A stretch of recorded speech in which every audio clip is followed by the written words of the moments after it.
Yop tout le monde, ici Vémaillé pour une nouvelle vidéo. Et du coup, aujourd'hui on se retrouve donc pour la vidéo que je vous avais promis pendant les vacances. Et il s'est avéré que j'ai eu pas mal de travail pendant les vacances et pas mal de temps à passer avec ma famille aussi. Donc cette vidéo n'arrive que maintenant. Je m'en excuse d'ailleurs. Et c'est une vidéo qui va être d'ailleurs la dernière vidéo en quelque sorte hors sujet de la chaîne, puisque j'ai eu le temps de voir pendant les vacances en streaming d'ailleurs, donc illégalement, ce que je conseille pas, le film Wonder Woman 1984, donc Wonder Woman 2. Vous aurez donc très vite une critique sur ce film-là, et une critique aussi sur la série Viking, qui a pris fin durant ce début d'année, et je vais regarder donc au moment où je parle, les deux derniers épisodes aujourd'hui. Donc je pourrais faire la critique ensuite plus tard. Et donc ça va pouvoir se construire d'autres critiques, surtout que le cinéma a l'air de revenir en force en streaming plutôt que au cinéma, mais bon, on fait avec. Donc aujourd'hui, on se retrouve donc sur la vidéo que je vous avais promis sur les top 10 de personnages de série. Et déjà, petit point, vu que vous avez promis, je vous avais fait donc un top 10 sur les personnages de héros dans les longs métrages. Donc vous allez pas retrouver tous les héros dont j'ai parlé, mais peut-être d'autres héros par exemple dont j'ai oublié de parler et qui font quand même partie de ces personnages que j'aime, qui sont importants. Du coup cette vidéo va mettre en scène des personnages de série non héroïques plutôt, même s'il y en a quelques-uns qui sont quand même héroïques, des super-héros, mais la plupart sont vraiment non héroïques pour ça qu'ils sont d'ailleurs dans mon top. Donc on va commencer dans le vif du sujet avec la 10ème position, qui revient à un personnage d'une vieille série des années 80 que j'ai apprécié, que j'ai eu le temps de regarder. C'est le personnage joué par Lorenzo Lamas et qui se nomme Le Rebelle.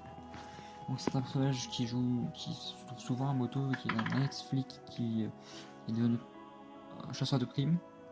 Et c'est un personnage que vraiment j'adore. Je trouve qu'il a ce côté badass, tout en ayant un côté, il a toujours gardé son côté flic, mais il a un côté badass, puis il se bat vraiment bien réellement.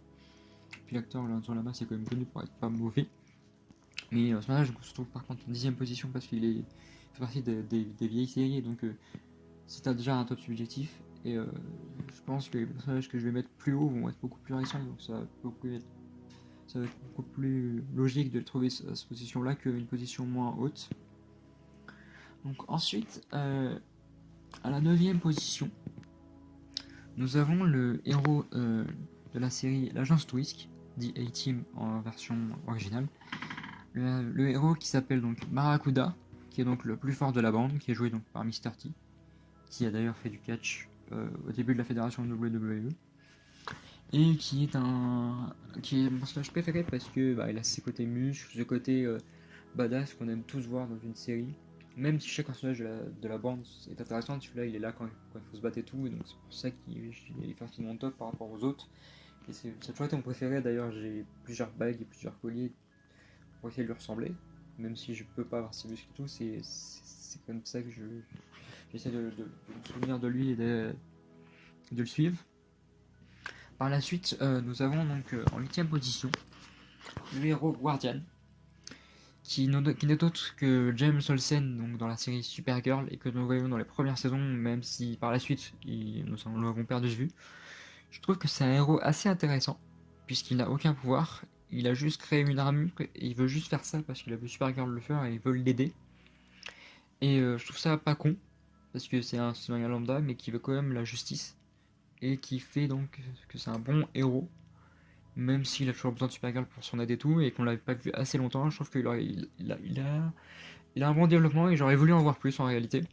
Sinon j'adore vraiment ce héros, et voilà. En 7ème position, du coup, nous avons le Superman Kingdom Come, qui est retrouvé donc dans la série, dans l'event Crisis in Infinite Earth, le dernier événement dans lequel nous voyons Arrow, et qui est donc joué par l'ancien Superman. Nous avons le Superman Returns, qui est donc Brandon Routh. Et je trouve que Superman, c'est un Superman assez vieux, qui a perdu sa famille, qui a perdu Lois, si je ne me trompe pas, qui a vu sa vie voler en éclats. Et donc on retrouve dedans un mec qui se sent mal dans sa peau, mais il va quand même rester Superman et il va quand même faire le bien autour de lui, même s'il n'a pas eu un bon dénouement, vu ce qu'a fait Lex Luthor ensuite, par la suite.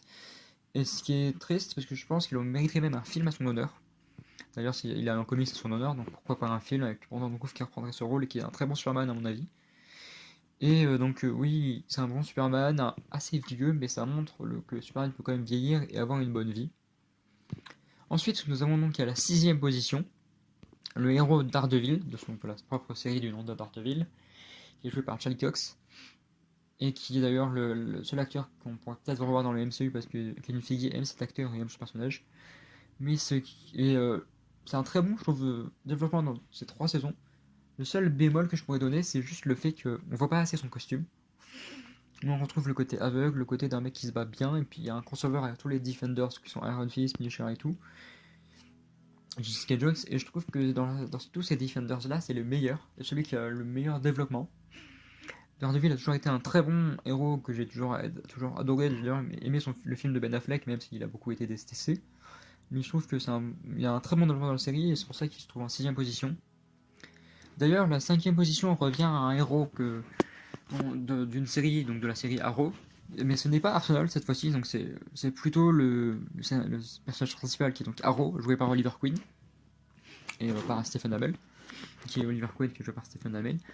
Et en 8 saisons, il a eu un développement énorme. De la première saison où il est presque rien, où il devient Arrow, où il commence à devenir Arrow, jusqu'où il rencontre sa première team avec Felicity, leur histoire d'amour avec Arsenal, Laurel et, John.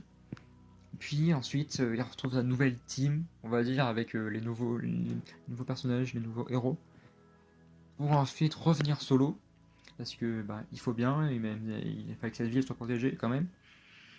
Et à la fin même, rencontrer ses enfants grâce à une heure de timeline, d'ailleurs je trouve ça très triste, mais aussi très émouvant.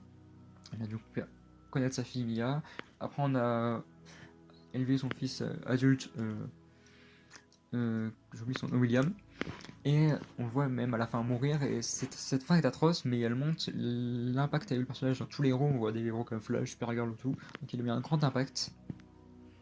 Et donc il va vraiment me manquer, et donc c'est cette série là qui va manquer, c'est Arrow, oui. En 8ème, désolé.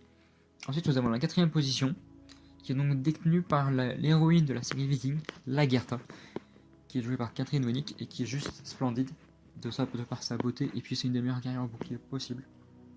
Je peux vous l'avouer, j'ai toujours adoré cette guerrière bouclier là. Elle est juste énorme, et j'adorerais tellement en savoir plus sur elle, sur comment elle est forte, ce qu'elle fait.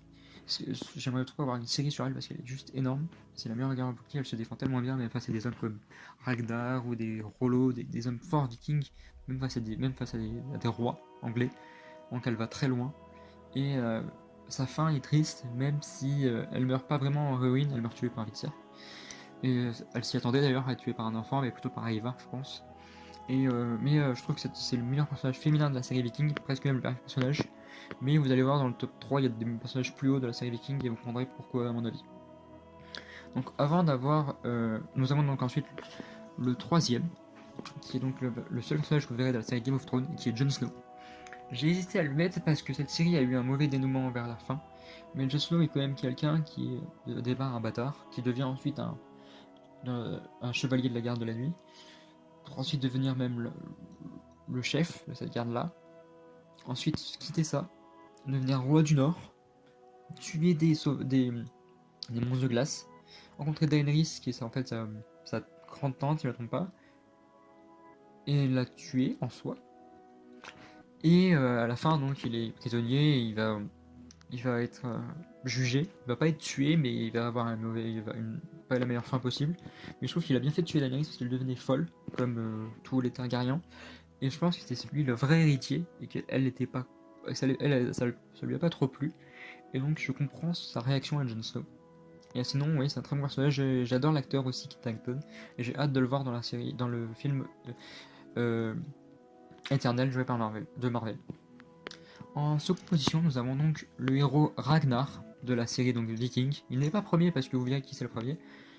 il est juste génial. Alors traditionnel le joue vraiment bien. Il mérite presque un Oscar. Je l'ai vu plusieurs fois sur internet et tout, mais je trouve aussi qu'il le mérite parce que il représente bien ce héros qui est au début fermier, qui ensuite gravit les échelons de juste Jarl à roi à conquérant pour ensuite se rabaisser ensuite à se faire tuer par d'autres rois. Et sa mort est triste, mais je trouve qu'on le retrouve au fil des saisons, même après sa mort. Et c'est ça qui est énorme, c'est qu'on retrouve quand même le personnage et que sa mort ne change pas grand chose à la série, même elle donne un renouveau à sa série. Un renouveau qui va donc servir au premier personnage, mais avant ça, quelques mentions honorables d'un personnage de série qui aurait pu rentrer dedans. Déjà, nous avons les 3 autres personnages de la série, donc l'agent Souris, donc nous avons Looping, Hannibal et Futé, qui sont quand même très bons et qui ont chacun des bons atouts. Nous sommes le héros Flash aussi dans la série Flash. Donc le super héros, sinon nous avons aussi Rollo qui a un pondéronement dans Viking, Sansa, Tyrion ou même Daenerys dans Game of Thrones. Donc un personnage de ce type là. Et donc pour arriver donc au premier il se trouve en fait être Bjorn, le fils de Ragnar et de Lagertha. Et il est premier, et je pense que c'est cette fin de saison qu'il a mis en premier, sinon genre Ragnar aurait été premier. Mais il est premier par sa fin. Il a eu déjà un très bon développement, où au début il va partir avec sa mère pour échapper à son père qui a changé de femme, qui se marie avec Lyanna Snow, et il va ensuite revenir et il va montrer ses compétences en combat où il est tellement fort. Il va ensuite lui-même mener des expéditions solo pour ensuite revenir venger son père et avoir plusieurs guerres avec son frère Ivar pour Kattegat. Et sa fin est juste la meilleure fin possible parce qu'il meurt au combat. Il se fait donc dans l'épisode 10 trancher le ventre par même presque le cœur par Ivar. Il va quand même revenir dans le champ de bataille contre les Russes dans l'épisode 11. Il va faire un dernier mouvement qui va rallier tous les Vikings possibles et qui va même faire peur aux Russes. Et je pense que sa fin, c'est la meilleure fin possible, elle est même racontée par sa femme Gunhild, et c'est un très bon discours. Et donc voilà mes top 10 personnages de série.